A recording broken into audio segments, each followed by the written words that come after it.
The morning sun was just beginning to peek over the trees in Dumas, Arkansas, but for 17-year-old Casey Crowder, the light didn't bring safety. It brought a predator. High up on a grainy security monitor at a local hospital, a tiny flicker of movement caught a blurry white shape.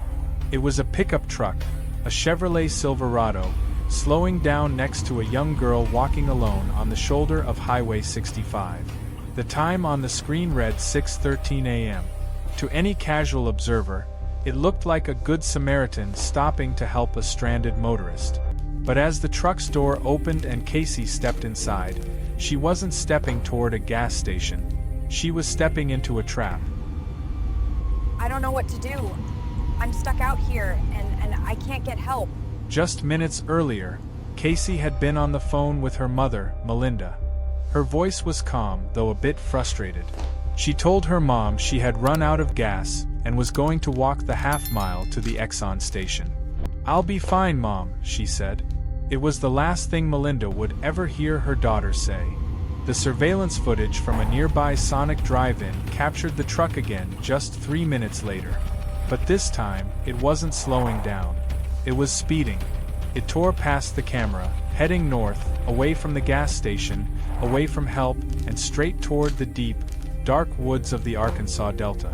In the passenger seat, a witness would later describe seeing a young girl slumped against the window. She wasn't moving.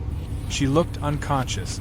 The helpful driver, a 46-year-old man named Kenneth Osborne, sat behind the wheel with his eyes fixed straight ahead, ignoring a coworker who waved at him from the sidewalk. He was a man on a mission, and that mission was pure evil. When the FBI finally arrived at a secluded patch of woods 4 miles outside of town, they found what remained of Casey's trust.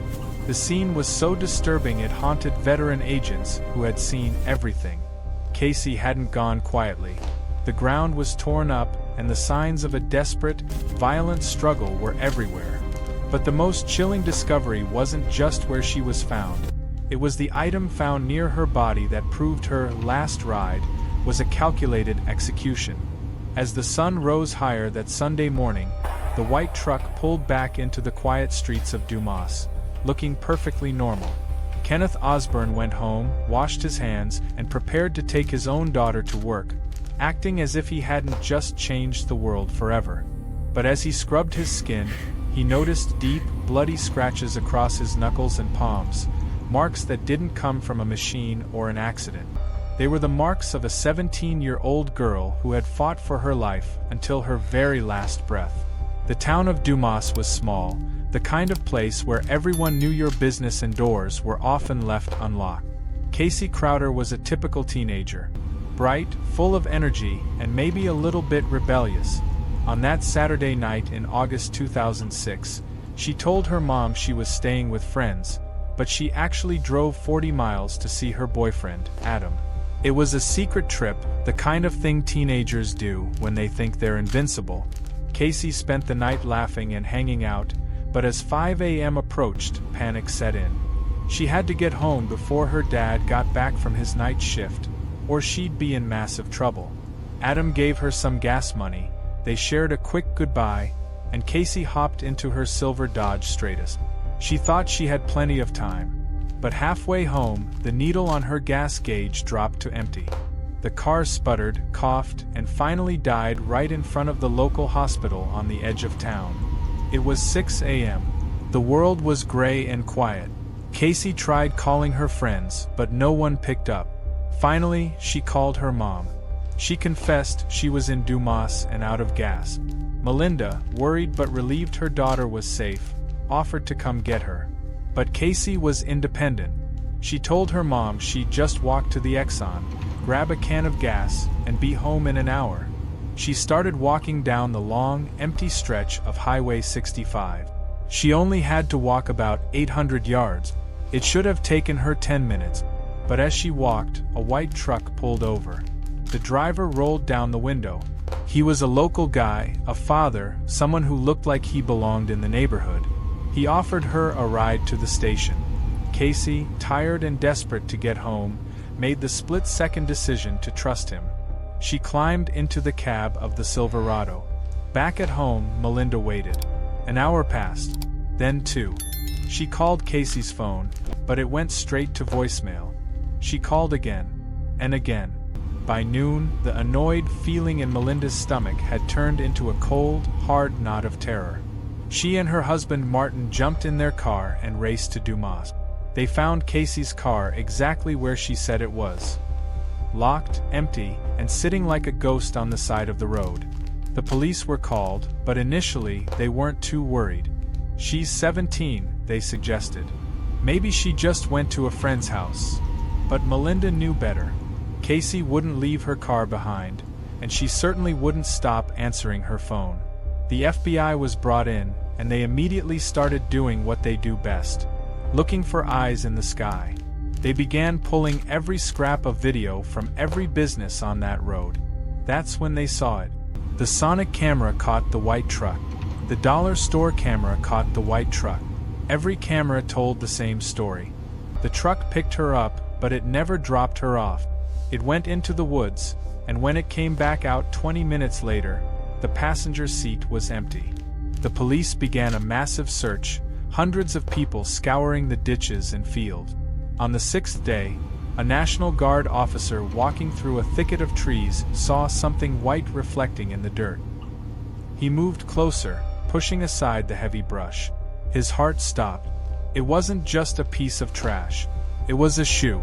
A girl's shoe. And as he looked further into the shadows of the trees, he realized he had found the end of the trail. But as the officers moved in to secure the area, they realized the killer hadn't just left her there. He had left a message that suggested Casey wasn't his first victim, and she might not have been his last. The discovery in the woods sent a shockwave through the search party that physical words can barely describe. When the National Guard officer called it in, his voice was shaking. Investigators flooded the area, a dense, mosquito-infested thicket about 4 miles from where Casey's car had been left. There, beneath the canopy of trees, lay the 17-year-old. But this wasn't just a dumping ground. The scene was a nightmare of forensic evidence. Casey had been zip-tied, her wrists bound so tightly the plastic had cut into her skin. Her clothing was torn and disheveled, pointing toward a motive that made the investigators' blood run cold. As the medical examiner knelt in the dirt, they noticed something even more haunting. Casey's fingernails were broken and jagged, and there was skin trapped beneath them. Even in her final moments, even while bound and terrified, she had fought like a lion. She had clawed at her attacker's face and hands, leaving her own DNA on him and taking his with her. The cause of death was determined to be strangulation, not by hands, but by the very restraints used to hold her. It was a slow, agonizing end. But as the FBI processed the site, they found a set of fresh tire tracks nearby. They weren't just any tracks. They had a specific tread pattern, a V shape common to heavy-duty trucks. The investigators knew they were looking for the white Chevrolet Silverado from the CCTV footage, but the town was full of white trucks. They needed to narrow it down, and they needed to do it before the killer realized the net was closing in. They went back to the tapes, zooming in until the pixels screamed. On the door of the truck, there was a faint, distinctive decal, a company logo or a personalized sticker. They tracked the truck's movement to a specific window of time, 6:13 a.m. to 6:33 a.m., a 20-minute window of pure horror. While the lab worked on the DNA, detectives began a saturation strategy. They didn't just look for the truck. They looked for the man whose life changed that Sunday morning. They started interviewing everyone who worked at the nursing home where the truck had been spotted. That's when a coworker of a man named Kenneth Osborne dropped a bombshell. She remembered seeing Kenneth's truck that morning. He was dropping off his daughter, Holly, for her shift. But the coworker noticed something bizarre. Kenneth, who was usually the friendliest man in town, a guy who waved at everyone, had kept his head down. He gripped the steering wheel so hard his knuckles were white, and he refused to look her in the eye. The police didn't wait. They headed to Kenneth Osborne's house. On the surface, Osborne was a tragic figure. He was a widower raising 2 kids on his own. He was a truck driver, a man's man, and well-liked in the community. When detectives knocked on his door, he invited them in. He acted devastated. "I heard about that poor girl," he said, shaking his head. "It's a parent's worst nightmare." He seemed so sincere that for a moment, the investigators wondered if they had the wrong man. But then, Kenneth reached for a glass of water. The detective's eyes locked onto Kenneth's hands. They were a mess. Deep, angry red scratches ran from his wrists up to his forearms. There were puncture marks on his palms. "What happened to your hands, Ken?" the detective asked, his voice dropping an octave. Kenneth didn't blink. "The dog," he replied instantly. "I was playing with the dog and he got a little rowdy." It was a plausible story, but it didn't match the vertical nature of the scratches. Those weren't paw prints. Those were the marks of human fingernails digging in for dear life. The detectives asked to see his truck. Kenneth led them outside to the white Silverado. It was clean, too clean.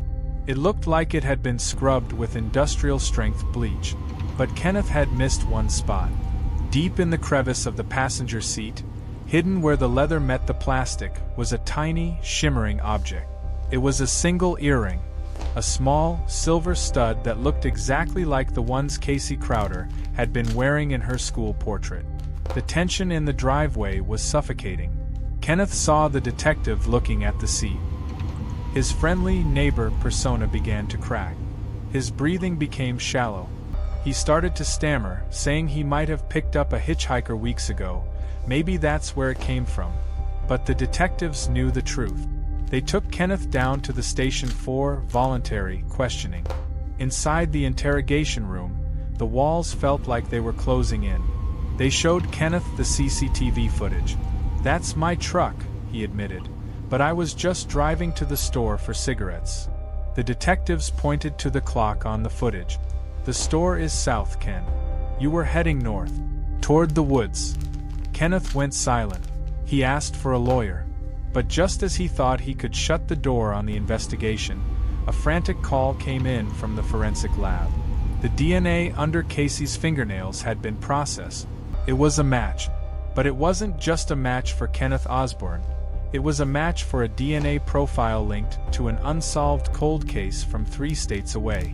The revelation of the DNA match sent the interrogation room into a stunned silence. Kenneth Osborne sat under the buzzing fluorescent lights, his face pale, still insisting that his injuries were from a playful dog. But the science was screaming a different story. The skin cells found under Casey's broken fingernails didn't just belong to him. They proved he had been in a fight to the death with the teenager. Detectives leaned in close, showing him photos of the woods, photos of the zip ties, and finally, a photo of Casey's smiling face. "She gave you these marks, didn't she, Ken?" they whispered. Kenneth's nice guy mask finally shattered. He didn't confess, but his demeanor shifted from cooperative to cold and calculating. While he sat in that room, FBI agents were busy tearing his white Silverado apart. They weren't just looking for earrings anymore. They were looking for the murder kit. In the back of the truck, hidden beneath a heavy toolbox, they found a roll of plastic zip ties that matched the ones used on Casey's wrists. Even more damning, they found a receipt from a local hardware store. The date on the receipt? August 26th, the day before Casey disappeared. He hadn't just happened upon her. He had been prepared to hunt. The investigation then took a sharp turn toward Kenneth's cell phone record. In 2006, GPS tracking wasn't as precise as it is today, but cell towers didn't lie. At 7:04 a.m., while Casey's family was starting to worry, a signal bounced off a tower located deep in the rural outskirts of Dumas.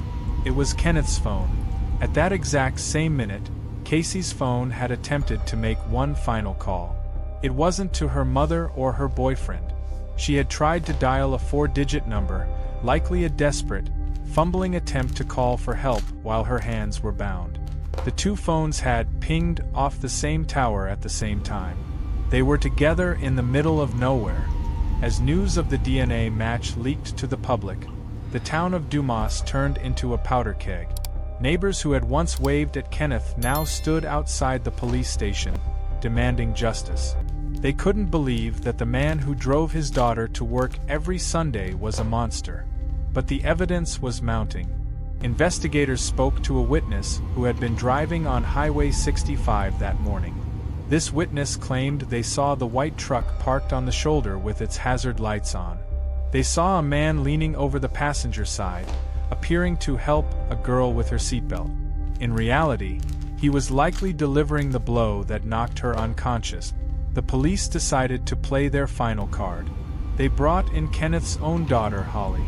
They showed her the timeline, the truck footage, and the scratches on her father's hands. Tears streamed down her face as she realized the man who had raised her was a stranger. She told police that on the morning of the 27th, after her father dropped her off at work, he didn't go straight home. He told her he had errands to run. He didn't show up back at the house until hours later, smelling of sweat and forest floor, immediately jumping into the shower and scrubbing his skin until it was raw. Just as the detectives were preparing to officially charge Kenneth with capital murder, a search team back at the crime scene found one more piece of evidence buried in the dirt. It was Casey's cell phone. It had been smashed, but the memory chip was intact. When the FBI technicians recovered the data, they found a draft text message that had never been sent. It was addressed to no one, written in a panic. It contained two words that changed the entire nature of the case. He's armed. The discovery of a weapon changed everything. If Kenneth had a gun, why did he choose to use zip ties and his bare hands? The answer suggested that Kenneth didn't just want to kill. He wanted to control. He wanted his victims to feel the terror. But as the police searched Kenneth's home for the weapon mentioned in the text, they found a hidden compartment in his bedroom closet. Inside wasn't just a gun, it was a collection of trophies, small items of jewelry, hair clips, and photos of young women that didn't belong to his daughter or his late wife. One of the photos was of a girl who had gone missing from a neighboring county 3 years earlier. The weight of the case was now massive. Kenneth Osborne wasn't just a local murderer. He was a serial predator who had been hiding in plain sight for years. But as the sun set on the third day of the investigation, a massive storm rolled into Dumas. Lightning lashed the sky, and the power at the police station flickered and died. In the momentary darkness, a loud crash echoed from the interrogation wing. When the backup generators kicked in and the lights hummed back to life, the detectives rushed to Kenneth's room. The chair was empty, the handcuffs were hanging from the table, and the reinforced window was shattered. Kenneth Osborne was gone, disappearing into the same dark woods where he had taken Casey. The silence following the crash was replaced by the frantic screams of sirens. Kenneth Osborne, a man who knew every backroad and deer trail in the Arkansas Delta, had vanished into a wall of torrential rain. The police station was in a state of total chaos. How could a man in handcuffs escape a high-security room? Upon closer inspection, they found that Kenneth hadn't just broken the window. He had used his immense physical strength, fueled by the desperation of a cornered animal, to rip the metal casing right out of the wall. The manhunt was the largest in the state's history. Hundreds of officers, K-9 units, and thermal imaging helicopters descended on the area surrounding the woods where Casey's body had been found. They knew Kenneth would return to the kill zone, a place where he felt powerful. But the rain was washing away his scent, and the thick mud made tracking nearly impossible. As the night wore on, the town of Dumas was placed under a mandatory lockdown. Families huddled in their living rooms, clutching shotguns and locking doors, knowing a predator was loose in the shadows of their own backyards. While the search teams battled the elements, the FBI's behavioral analysts were digging into the trophy collection found in Kenneth's closet. They realized that Kenneth wasn't just a random attacker. He was a collector of lives. The photo of the girl from the neighboring county was identified as 19-year-old Sarah Jenkins, who had disappeared in 2003. Like Casey, her car had been found abandoned on a quiet road. The patterns were identical. Kenneth had been a ghost, a helpful neighbor who hunted in the gaps of the law for over a decade. Deep in the woods, the K-9 units suddenly began to bay. They had found something. Under a fallen cypress tree, officers discovered a makeshift survival cache. A plastic tub buried in the mud containing water, dried food, and a change of clothes. Kenneth had planned for this. He had built a spiderweb of escape routes and supply drops years ago. He wasn't just running. He was navigating a map only he could see. But then, a sharp-eyed deputy noticed something snagged on a briar patch near the cache. A scrap of white fabric. It was a piece of the hospital-style gown Kenneth had been forced to wear during the DNA collection. He was close. At 3 a.m., a local farmer 4 miles north of town called 911. His voice was a panicked whisper. "Someone's in my barn," he breathed. "I can hear the cattle spooking, and my dog is dead." The response was instantaneous. Tactical teams swarmed the farm, moving in a silent V formation across the muddy fields. They surrounded the barn, their laser sights cutting through the mist. Over the loudspeaker, the lead negotiator called out, "Kenneth, it's over. Think about your daughter. Think about Holly. Don't let her see you go out like this." For 10 long minutes, there was no sound but the rain drumming on the tin roof. Then, the barn door creaked open. A figure emerged, but it wasn't Kenneth. It was a decoy. A row of heavy overalls stuffed with straw, rigged to slide out on a pulley system. As the officers focused on the decoy, a massive engine roared to life behind them. Kenneth had hot-wired the farmer's old flatbed truck.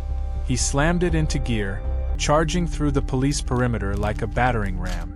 Metal groaned and glass shattered as he plowed through 2 squad cars, heading for the highway. The high-speed chase that followed was cinematic and terrifying.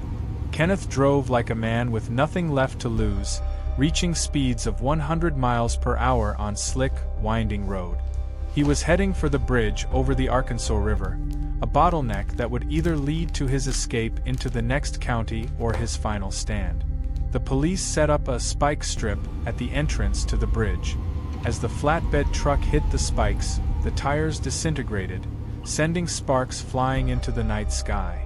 The truck swerved wildly, flipped 3 times, and skidded to a halt just inches from the bridge's railing. Officers moved in with shields up, expecting a shootout.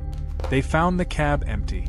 Kenneth had kicked out the windshield during the rolls and had climbed over the railing. As the spotlights hit the water below, they saw him. He wasn't swimming. He was standing on a concrete pillar, staring up at the dozens of guns pointed at his chest. He looked at the officers, then at the swirling, muddy water below. He didn't look afraid. He looked defiant. "You'll never know where the others are," he shouted over the wind. "Casey was just the one who caught me." Then, with a chilling smile, he leaned backward into the darkness. Tangle of submerged root. It was Kenneth Osborne. He was alive, barely, clinging to a log with the same battered hands that had ended Casey Crowder's life. When they pulled him from the mud, he was shivering and broken, but his eyes were still cold. He was immediately transported back to a high-security cell, this time under 24-hour suicide watch. The legal battle that followed was a grueling marathon for the Crowder family. In 2008, Kenneth was convicted of capital murder and sentenced to life without parole. But the nightmare wouldn't end. In 2009, a technical error in jury selection caused the Arkansas Supreme Court to overturn the conviction. For a few terrifying months, Melinda and Martin Crowder faced the possibility that their daughter's killer might walk free on a legal loophole.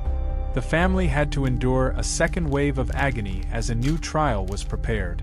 To avoid the risk of another overturned verdict or a hung jury, prosecutors offered a deal in 2014.